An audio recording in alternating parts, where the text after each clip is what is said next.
Hi guys, Paul from the One Walls of Wales, and welcome to the next instalment of One Man and His Vlog. So today we're going to talk about the plight of homeless people who are in the hostel system and the homeless system in general. So I can only speak from my experience, but if this resonates with you, if it's something that you care about, if you care about the plight of homeless people who are in the situation through predominantly no fault of their own, then please give us a listen. If you like the topics that I'm covering on this vlog, then click the like, click the subscribe button, and tell a mate. I'm currently on just over a week of my 100-mile Barry to Bristol and back litter pick with no food, no money, no accommodation. But I do have a tent, so I keep everything that I need with me and carry it on my back every step of the way, picking up litter and making people smile. We're doing this to raise money for my homeless litter picking charity, which welcomes anybody from all backgrounds, all abilities, and anyone that's broken, beaten, damned, or just disillusioned with society, or anybody that feels lonely. So we want to create a family for people who are out there on their own every night, who are cold, who are wet, who are afraid, and help them get back to nature, but look after it at the same time. So our GoFundMe page is Barry to Bristol and back litter pick, and give what you can when you can, if you can. We want this charity to survive and thrive because we're doing good things for those less fortunate than us. Today's subject is homelessness, hostels, and the system. Now I'll tell you a brief bit about my story on the path to homelessness. Before COVID, I had a really successful martial arts and fitness company, and had a great house, a relationship in a beautiful area in Devon, and was changing a lot of people's lives for the better. But I had the material things like cars, like clothes. I was able to afford things that society told me I needed. But overnight, during COVID, I lost everything. I was told and applied for bounce back loans and stuff, but because I was only self-employed for a few months, although building the company up over many years, I didn't have the tax returns to be able to get grants or bounce back loans or funding or anything. So ended up without a home, without a relationship, and then my mother contracted cancer, and she lived in Cardiff, so I moved to Cardiff. Being a personal trainer and sports therapist, nutritional advisor, I was in the best place to look after her, and was promised that my rent would be paid, and I'd have carer's allowance, etc., and none of that transpired. So I was tied into a 2-year contract for a place I couldn't afford. And had the option basically go back to work and bring back a potentially fatal disease to my elderly mother with an extremely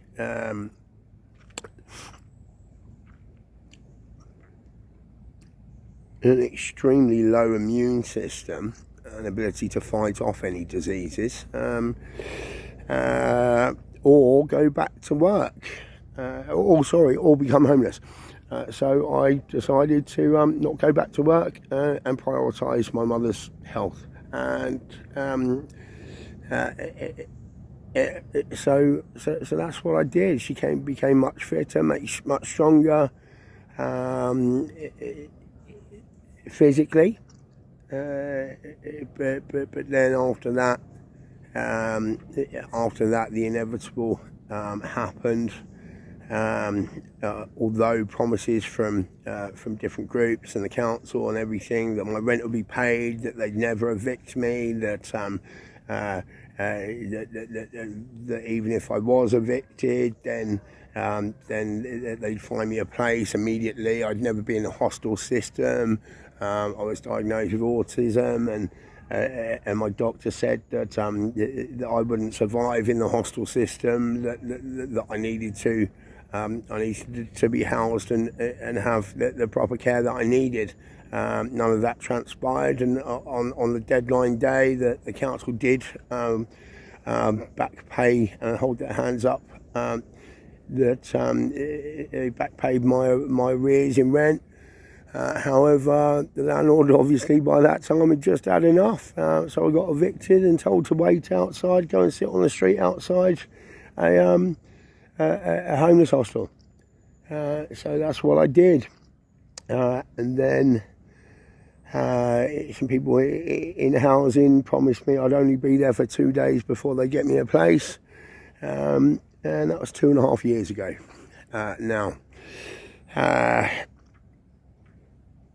Now I've got to take my hats off to everybody that takes a job in the social care system, in the hostel system, throughout the council, because I have to believe that every single one of them went in there for good intentions, for the right reasons.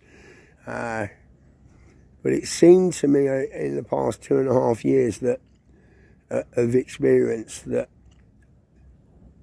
they're between a rock and a hard place. They don't get the funding. They have to do 12-hour shifts in a place like that with 100 people who aren't the easiest to deal with.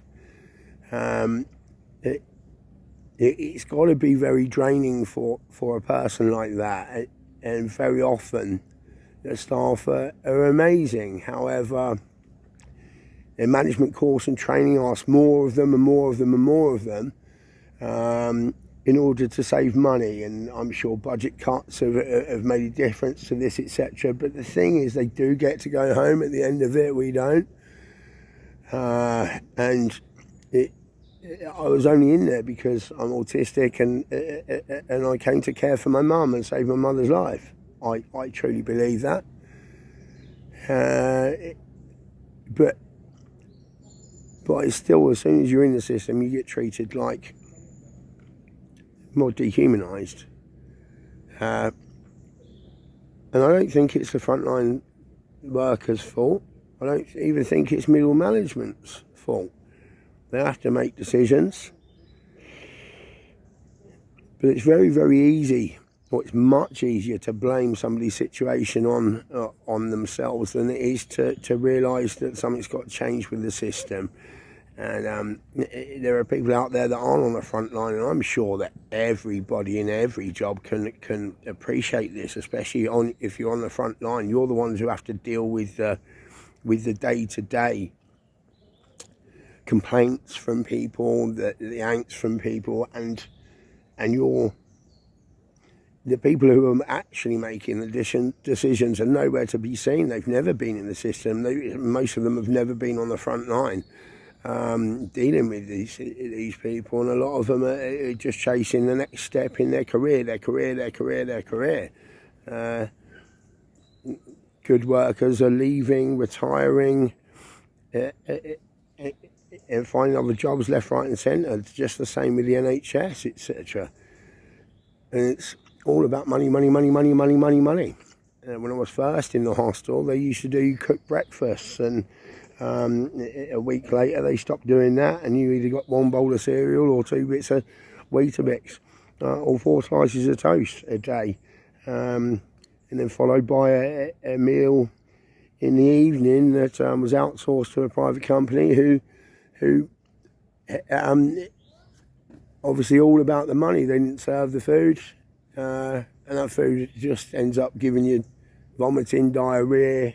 There's no nutritional value to it at all, and this is coming from a nutritional advisor. Now, this is all about penny pinching and money, and whoever that comes from is what it is. It just makes the situation worse. Now, it's The people in there are all there for completely different reasons, but all housed together. And the system just makes you, it just beats you and beats you and beats you. The main job I see now for the frontline staff is just to type down on their records, this person did this person does that. You're being recorded every single day, and living in a place like that, yeah, of course, every now and then you're gonna make a mistake. 2.5 years, 24 hours a day in a place like that, every now and then you're going to get the ump. You're going to get the ump, especially when decisions are being made and they're being changed, and if you speak up, you're beaten down and victimised and properly targeted. I run a homeless litter picking charity, trying to get these guys out of the hostel situation and system, get them back out to nature, and because nature saved my life. See, this 100-mile walk with no food, no money, and no accommodation apart from my tent, is to raise awareness of this, raise awareness of the plight of homeless people. It's very easy for us to blame them for their situation when it's not. It's not. Some of these guys, I had a really fortunate upbringing. Some of these guys, not as fortunate as some, but some of these guys have just been in the care system all their life and just beaten. Most of them weren't addicted to anything before they got into the system. However, as soon as they're in there, they're easy prey for drug dealers, they're easy prey for other people, but they've got no other family, they've got no other friends. So let's raise some money, let's raise some awareness, let's try and change the system from the bottom up, and that's what the Wombles of Wales are here to do. Our GoFundMe page is Barry to Bristol and back litter pick. Give what you can, when you can, if you can, but please give. Or just go out there, walk a mile and share a smile. Make somebody smile. Never give up. Always give down. Go out there, help me make a difference.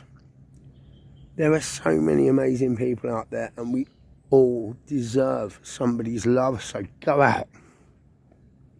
Talk to someone. Love someone. Donate to the Wombles of Wales. Barry to Bristol and back litter pick. Peace out, guys.